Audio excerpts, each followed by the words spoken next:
When we're designing, we start off with the plan, make sure the space planning is right before we get too caught up in the rest of it. And I always tell people, like, when you go to a cookie cutter design company, you'll choose the one floor plan and they'll give you 38 different facades you can pick from. And I try to explain to them, don't worry about the facade just yet. Let's focus on the space planning. Your family, your kids, everyone's going to be living there for the next 60 years for the life of the building. And the space is more important than the materials you're using. They can all be changed, replaced. If the space is wrong, the space is permanently damaged. And so there's a very core focus on the space planning first, and then we go into filling it all in. On today's episode, we're with Elie from ES Design and Gilbert from Perfect Square Design. Today we'll be talking about development applications, building design, duplexes, granny flats, and anything really that developers and investors should consider when purchasing a site. So how did you guys get into building design and architecture anyway? I saw your little story there about traveling the world. Yeah, so as a child, I traveled the world. I was actually born in Africa to expat parents, and being, in the center of the world, every summer we would just travel for 3 months and just see different cultures, see different built environments, and how cultures influence the built environment and how built environment influences culture.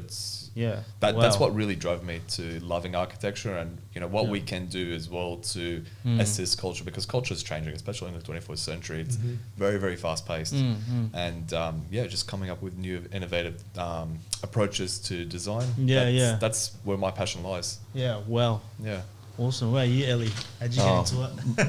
My story starts 25 years ago. I was studying civil engineering, and at the time my brother was just helping people for council. He had studied industrial design and he was just an artist. And part of my civil engineering course, I actually learned how to use AutoCAD, part of my work experience. And then from there, my brother grabs me and goes, do you know how to use AutoCAD? He goes, can you please draw this? And I didn't even know there was a BCA, didn't know there was National Construction, didn't know Australian standards, didn't know councils, DCP, Elliot, knew nothing. Literally just started drawing. There was no intent to ever be a business, no intent. So drew the first plan, went through council, got approved. And back then it was fairly easy. You did lodge and, I think it'd be very hard for someone to start out today. The way I started 25 years ago. And I was just a hungry person. I just kept reading and learning and whatever. And it turned from 1 plan to 2 to 3 to 4 to 8, and it started growing from there. And then I loved it so much, I just left engineering altogether and started off as just a drafting sort of practice, doing a bit of design. And then I've just been going through the hiring phase of putting on people with Bachelor of Architecture and stuff, and growing a team of designers now. Wow. So it's been a long journey, but started from the grassroots, I guess. Wow. Elie, I know sort of before we got sort of started, we talked a little bit about yourself doing a lot in the duplex space and luxury homes sort of thing. I know that we do have a lot of investors and developers who sort of watch this show, and I think duplexes is definitely a thing that's hot off everyone's mind and always thinking about doing. But in specifically a little bit around about CDC and compared to sort of council. So maybe you could touch on something like that. I think a lot of people are a little bit confused around CDC and how they could benefit from that, and maybe just give us a little bit of a background on in relation to duplexes. So in the CDC space, there used to traditionally be CDCs traditionally were a low impact, very sort of confined development, and anyone who sort of looked into that space would sort of avoid it and say, I'd rather go through DA, I'd rather spend more time in council, I want more area, I want more. And I think there wasn't much enough uptake in the CDC space back years ago when they released it, and they realized that the only way they were going to get people over the line was to then sort of add more steroids into the code. And so basically the code's now to the point where floor space ratio is better than council, excavation better than council. There's all these things that are better, and so it makes no sense. So I'll have a client who, as an example, wants a dual occupancy in Canterbury. Canterbury's DCP suggests you can't have a basement. If I follow the CDC, I can have a basement. I can have a large basement. I'm not quizzed on the size of the person's storage in their basement. While I'm meeting with clients, it's very much, yes, you can, no, you can't, yes, you can, no, you can't. And it's a very, very transparent approval pathway. So just on that as well too, just for the people who may or may not know, just touch on the slight difference that what actually CDC is, because I think people may not be familiar that there is an alternative besides going through council. Okay, cool. So there's 3 approval pathways. One's exempt development, which is basically you're approved without even needing any paperwork. You can just go. I'm sure that's not a house. No, it's painting a wall. Okay, changing all right. like for like. Maybe we ask some older people. They may say, "Yeah, we don't need approval for that." Yeah, you don't want to know about that part. Then you've got complying development, and complying development is meant to be more like of a tick and flick sort of assessment, where if you tick all the boxes, you basically can start to build. And so it makes things very, very transparent. You know, it's just yes and no answers. And if you fit that criteria, you proceed. Whereas when you move into the development application realm, which is what everyone traditionally sort of knows, that's lodging it through council. It's a merit-based assessment, and you can vary controls. And I say that quite lightly because even though you can vary controls, council don't really like letting you vary controls. So it's kind of sort of productive, even trying to go down the DA realm. So I'll give you an example. Let's say DA says you need 80 square metres of courtyard. You could get away with 75 and put a variation and say due to for whatever reason, you know, there's enough of this and there's a large balcony or whatever, and offset it. With CDC, if it's not 80, it's not 80. It's got to be exactly 80. 79.99 doesn't cut it. Yeah, okay. So you may have a little bit more flexibility through council by the sounds of it. You're meant to. Meant to? Yeah, meant to. And that's everyone's frustration. A lot of times in council, the assessing officers have to go through and support and put a whole lot of documents. So it's a lot more easier for them to push you to forcefully comply with the control so they don't have to add more work to their workload. And so you're sort of just being almost bullied around trying to think, and that's half our job is navigating past. Yeah, makes sense. Yeah, correct. And Gilbert, do you find the same sort of thing happening? It's also important to note as well, the reason why you can vary development controls through council rather than certifier is because through council, it goes to neighbourhood notification. So neighbours have an opportunity to object, where under complying development, under a CDC process, they don't. They get notified, hey, we're going to be developing right next door, but you don't get a say in it. Yes. And that's why the controls are very, very strict. You got to comply 100%. You got to cross all your T's, dot all your I's, and do all that. But yeah, it's also important to know as a CDC process, you get the approval, you go straight into construction. But under council DA, you get DA approval, you still have to apply for a construction certificate. Yeah. So CDC is sort of a 2-in-1. And what about if we have potential, investors watching who are wanting to do their first potential development or duplex project, and they're actually actively searching for a property to do this? Is this something that they can, research before purchasing the property? They can look into these sort of things. What would be some tips that you could potentially give for people to look at on a high level basis, whether it's going to be a CDC compliant or a DA compliant when potentially purchasing a development site? Look, it's very, very important. I've got a motto, clarity before commitment. So we work alongside a lot of developers that are looking at acquiring or, in the process of acquisition of a piece of land and assuming, I've called up council, they said that we're zoned for townhouses. I can do townhouses. Or, the real estate said I can do a duplex STCA subject to council approval. It's not that straight simple. Yes, you've got your zoning, which defines what you can and can't do, but there's a lot of other factors that can influence council or certifier's decision whether you can or can't. Total area, subdivision size for dual occupancies, for example, minimum frontage, or even restrictions on the site like sewer or easements can really affect what you can and can't do. So if, for example, yes, this site is for townhouses, but you've got a sewer running across half of it, well, you've got to factor that in. And as a developer, numbers is numbers. Numbers is key, Having to redirect it. And having to redirect it or case it. That's right. Yeah, a sewer could stop a basement from happening. Or if you have an easement running across half your site, well, you can't develop on an easement. So that really, limits what you can do on a site. So definitely clarity before commitment. Yeah. You started a new company called Check My Property. That's right. Yeah, checkmyproperty.com.au. Yeah. Tell us about that. Is that something that can help new developers and builders? 100%. Yeah. So look, traditionally people go to their architect or designer or town planner or council and say, hey, can I do this? They're going to take 2 minutes. They're going to say, yeah, you're zoned for it, you should be able to. But what we do in Check My Property is we review the contract of sale, similar to what a solicitor does, but we look at it from a planning point of view. So you come to us with your contract of sale, you come to us with your brief and say, we want to do this on this parcel of land. And what we do is we do all the due diligence in terms of planning. We look at all the restrictions on the site, in the title, in the 88B, in the planning certificate, the sewer assessment, and we also review council and certifier codes to see if your brief would apply to it. And not just that, we also make recommendations saying we recommend you go through a DA process rather than CDC for X, Y, and Z, for example. And this is the type of consultants you've got to factor in. Yeah. So from the beginning, they've got clarity before commitment, and they know exactly what type of consultants they want. Because worst thing someone wants to do is invest thousands of dollars into a survey, into architectural plans, and then later, the architect or designer saying, hey, we're going to need a BCA consultant, or we're going to need a fire engineer. That's another $1,000, that's another $4,000. So from the beginning, people would understand this is the requirements I need. This is how much I need to allow for planning.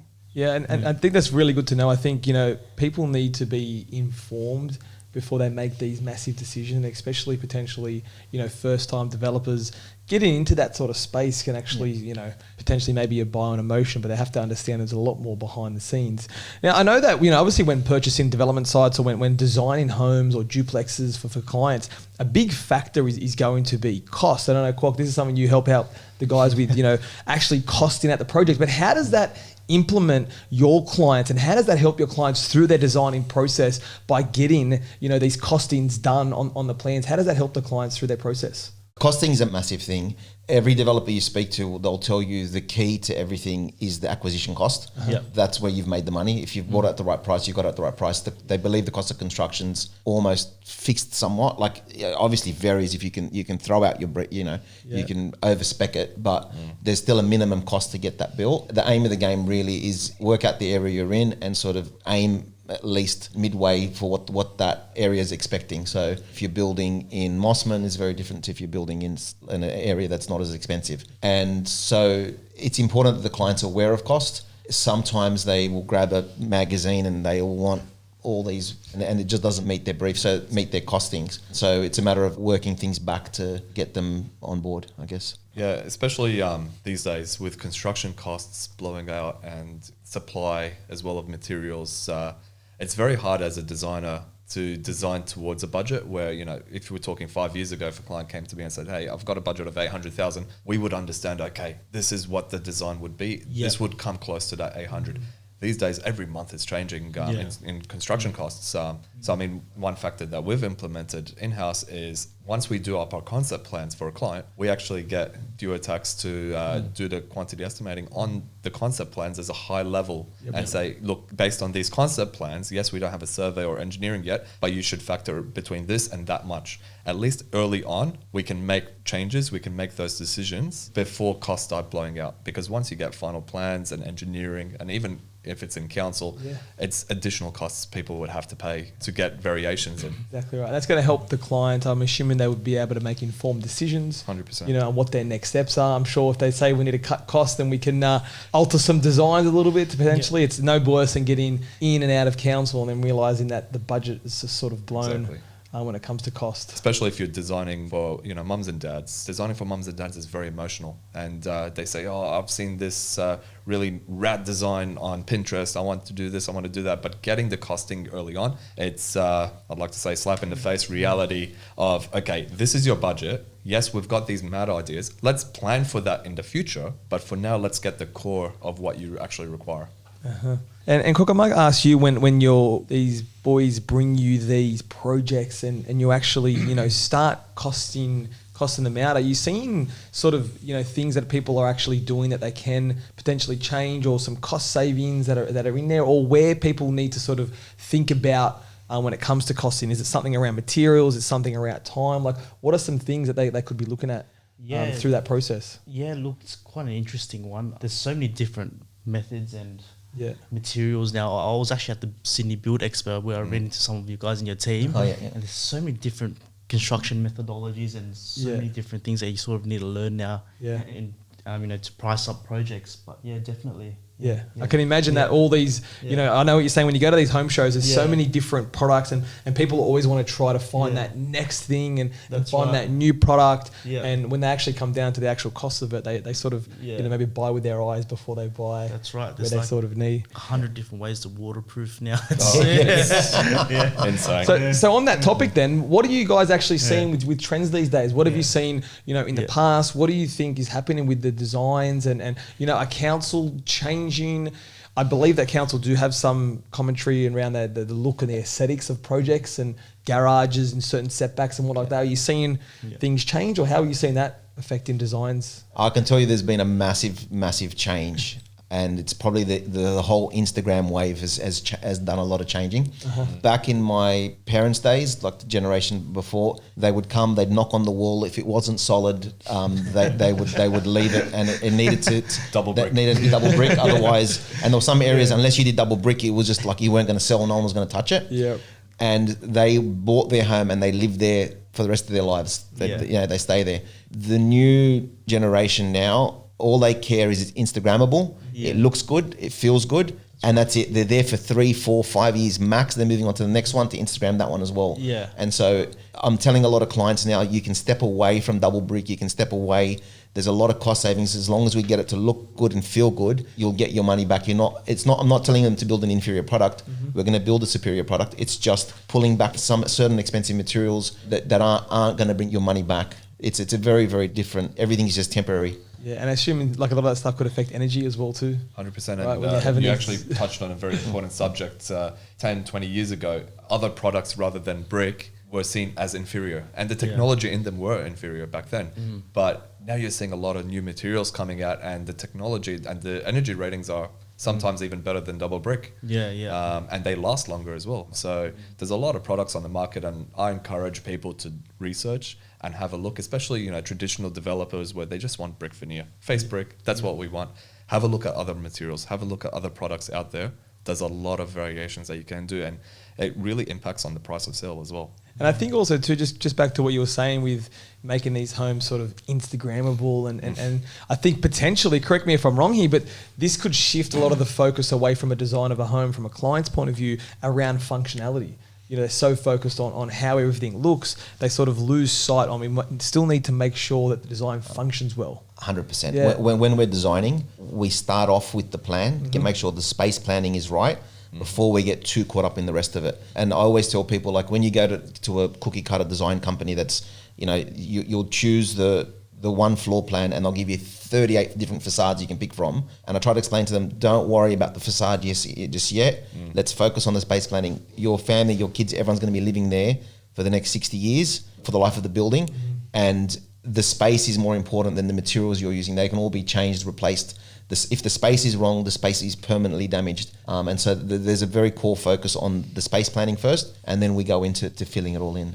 100% agree. Now, I do know in relation to granny flats, a lot of developers who have potentially had their sites for a while may look to sort of add a granny flat. I'm not sure if this is something you guys do a bit of with granny flats, but I know there's a bit of a difference between council and CDC going back to those sort of things. I know with something like a granny flat, you have different setback requirements, and there could be very different implications going one way or the other. Have you seen some sort of trends with granny flats? I know over the past years before, we've seen a lot of granny flats being built. Is that still happening now? Is that slowed down a bit? It's starting to come back. Okay. Granny flats are definitely starting to come back, and purely due to the inflation of costs of construction, where people have acquired land hoping to develop a duplex, and now they're saying, you know what, no, it's more economical to keep the existing house, renovate it, and build a granny flat. So definitely granny flats are starting to come back. Not just granny flats, but also SDA granny flats, which is NDIS. Okay. So we're finding a lot of NDIS providers opting to build a granny flat and offer that as NDIS support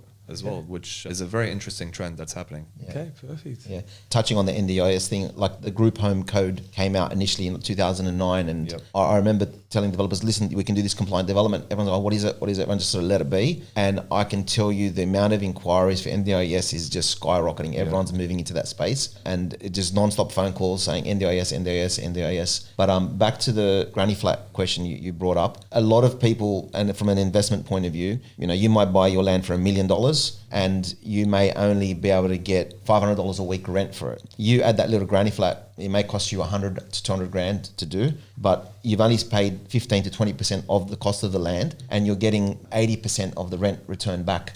So it's like a no-brainer from a numbers point of view. It's just, if you've bought the house to build your dream home later on, it's almost more of a set and forget sort of scenario where you build the granny flat for a longer period to warrant the hold. And are you finding that those granny flats are going more through council, more through CDC, depending on something specific? Is it easier to get the granny flats through council than, say, for a duplex, for argument's sake, or is it same sort of process? For granny flats, I would say CDC is a lot easier, because the requirements and regulations of the CDC process for granny flats is very, very straightforward. It's very easy to accomplish with most sites. I would suggest avoiding council for a granny flat because with councils are inundated with work, and you'd be expecting your granny flat to be sitting there for about 6 months. And I have heard that council have the new, I'm not sure if I'm saying it correctly, it's an online portal, their new way of submitting plans. I know that previously before you'd have to sort of actually walk into council and bring all your paperwork with you now, but I believe now they have an online platform. And how does that is that helping things, or how you find your experience with that? It's not helping the photocopying companies that we used to charge an arm and leg. Yeah, okay.